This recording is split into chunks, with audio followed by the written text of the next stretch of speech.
Personal protective gear, also known as PPE, has been hard to come by since the start of the coronavirus outbreak. Well, now the city of Phoenix says that they're competing with government agencies across the country for PPE for police and firefighters. So how long can the city go before supplies run out? Team 12's Joe Dana investigated where supplies stand. The city's PPE is stored in this warehouse behind me. They tell me they have a 2-week supply for police and firefighters. And the mayor says she's comfortable with that amount for now. And we're able to extricate the patient from the mountain. A mountain rescue Thursday, a reminder Phoenix firefighters continue to interact with complete strangers at any given moment, while the state remains on social distancing orders. With first responders uniquely vulnerable to contracting coronavirus, the city of Phoenix is working with regional partners to secure more masks, goggles, gowns, and gloves. But even the 5th largest fire department in the country doesn't have the clout to get what it wants. The head of city procurement telling 12 News Friday they've ordered more than 1 million masks alone and received just 18,000.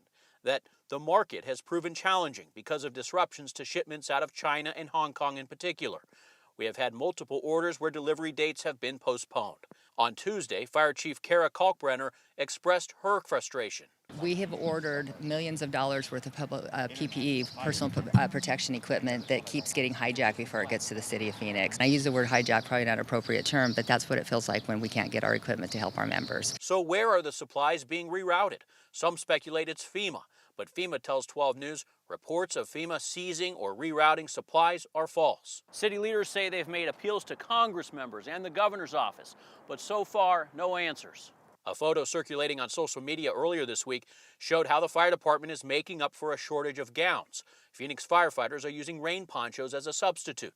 The city says the ponchos provide the same layer of protection and are approved by the CDC as an adequate alternative, a workaround during a time of scarce supplies. A Phoenix fire captain in charge of PPEs tells me this afternoon he expects more shipments of PPEs to arrive early next week. We'll be sure to let you know if they arrive. Joe Dana, 12 News.